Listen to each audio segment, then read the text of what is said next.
প্রিয় দর্শক বন্ধুরা, আপনারা দেখছেন জনকল্যাণ বাংলা আর আপনাদের সবাইকে স্বাগতম জানাই। আপনার নাগরিকত্ব কি বিপদে?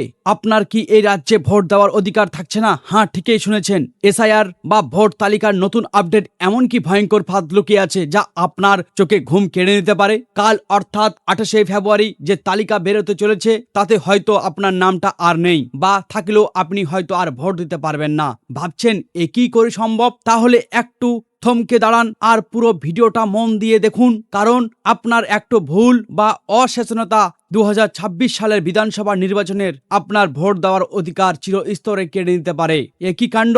বলা হয়েছে সবার নাম থাকবে ভোটার তালিকায়। সুপ্রিম কোর্টের নির্দেশ, 28শে ফেব্রুয়ারি নির্বাচন কমিশন তালিকা প্রকাশ করতে চলেছে। প্রাথমিকভাবে যা জানা গেছে, 28শে ফেব্রুয়ারি হয়তো সন্ধ্যা বা রাতের দিকে এই তালিকা প্রকাশ হবে।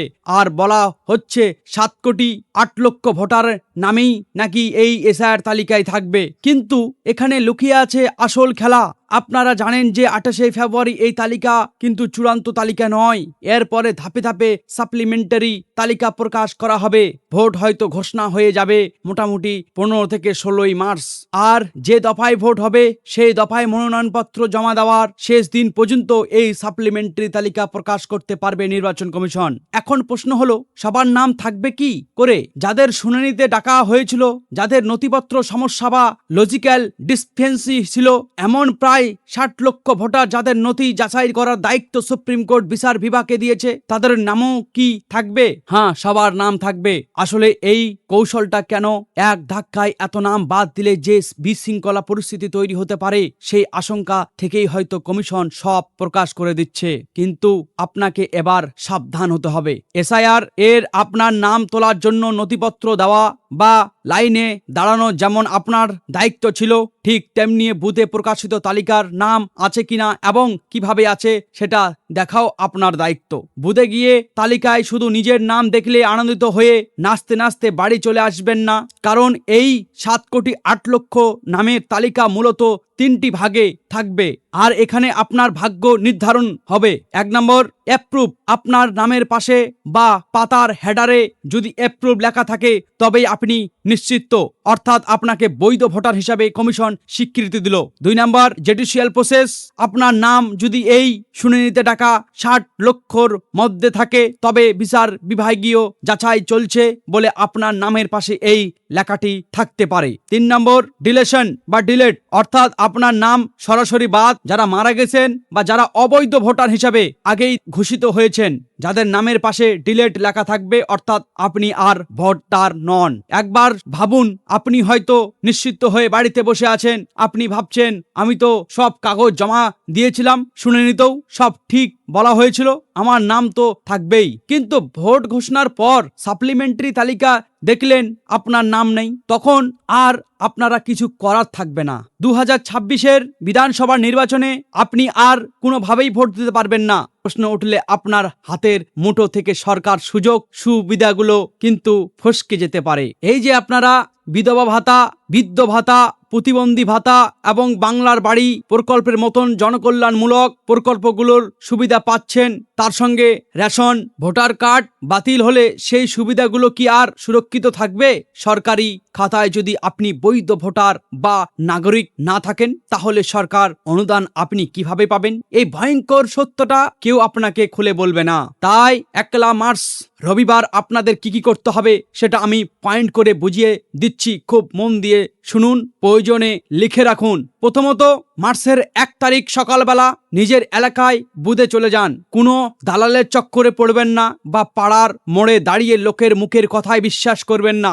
নিজের চোখে গিয়ে তালিকা দেখবেন। আপনার কাছে থাকা পুরনো ভোটার কার্ড, ইপিসি এবং শুনানির সময় যে রসিদ বা কাগজ আপনাকে দেওয়া হয়েছিল সেটা অবশ্যই সাথে নিয়ে যাবেন। দ্বিতীয়ত, তালিকায় নাম খোঁজার সময় শুধু নামের বানান মিলাতে চলবে না। আমি বারবার বলছি, নামের পাশের রিমার্কস কলমটা খুব ভালো করে চেক করবেন, সেখানে কি লেখা আছে। যদি অ্যাপ্রুভ লেখা থাকে তাহলে একটা স্বস্তির নিঃশ্বাস ফেলতে পারেন। কিন্তু যদি দেখেন ইন জুডিশিয়াল প্রসেস বা ডিলেটেড লেখা আছে তাহলে সঙ্গে সঙ্গে ওই পাতার একটা ছবি নিজের মোবাইলে তুলে নিন প্রমাণ হিসাবে।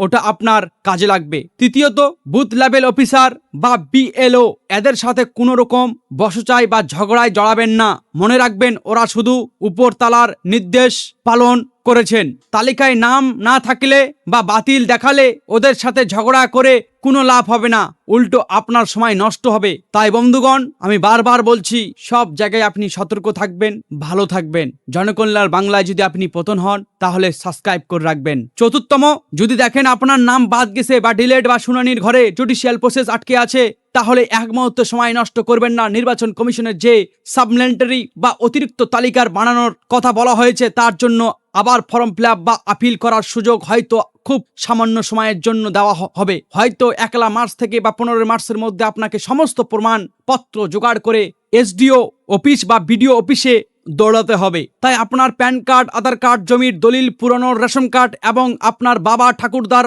আমলের যে কোনো সরকারি নথি এখন থেকেই ফাইলের মধ্যে গুছিয়ে রেডি করে রাখুন। কখন কোন কাগজটা চেয়ে বসে কেউ হয়তো জানে না। পঞ্চমতম, যারা কর্মসূত্রে বিভিন্ন রাজ্যে থাকেন, যেমন ধরুন ব্যাঙ্গালোর, কেরালা বা দিল্লি, তাদের বাড়ির লোকেদের দায়িত্ব আরো বেশি। আপনাদের পরিবারের কোনো সদস্য যদি বাইরে থাকেন, তাহলে 1 মার্চ তার নামটাও তালিকায় কি অবস্থায় আছে সেটাও আপনাদের দেখে নিতে হবে। প্রয়োজনে তাদের ফোন করে বিপদের কথা জানান, দরকার পড়লে তাদের ছুটি নিয়ে বাড়ি আসতে বলুন। কারণ একবার যদি সময় পেরিয়ে যায়, তাহলে ওই ভিন রাজ্যে বসে থাকা মানুষটার নাম আর এই বাংলার ভোটার তালিকায় তোলার অসম্ভব হয়ে দাঁড়াবে। আপনারাই বুঝতেই পারছেন, একটা অদ্ভুত আতঙ্কের পরিবেশে হতে চলেছে। 7,08,00,000 ভোটারের বিশাল তালিকা, আপনার নামটা একটু ছোট বিন্দুর মতো, কিন্তু ওই নামটা আপনার অস্তিত্ব।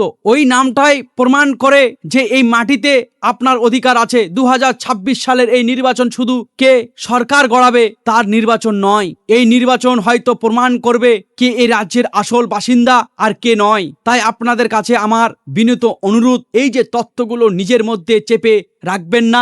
আপনার একটা ছোট শেয়ার হয়তো আপনার আত্মীয়, আপনার প্রতিবেশী বা আপনার কোনো বন্ধুর সারা জীবনের সবচেয়ে বড় বিপদ থেকে বা তাদের বাঁচাতে পারেন। এই ভিডিওটা সবার সাথে শেয়ার করুন, সবাইকে সতর্ক করুন। কেউ যেন এই ভুল ধারণায় না থাকে যে আমার সব ঠিক আছে, আমার নাম তো থাকবেই। তাই অতি আত্মবিশ্বাসটাই কাল হতে পারে। চোখ কান খুলে রাখুন, নিজের অধিকারের জন্যই নিজেকেই লড়াই করতে হবে। দরকার হলে ভোটার হেল্পলাইন অ্যাপ মোবাইলে ডাউনলোড করে রাখুন এবং নিয়মিত নিজের স্ট্যাটাস চেক করুন। পরবর্তীকালে কমিশন থেকে নতুন কি নির্দেশিকা আসে আর কিভাবে আপনারা আপিল করবেন, এই সমস্ত খবরে আপডেট আমি এই চ্যানেলে আপনাদের দিয়ে দেব। তাই নজর রাখুন, ভালো থাকবেন, সতর্ক থাকবেন, নিজের খেয়াল রাখবেন। ধন্যবাদ।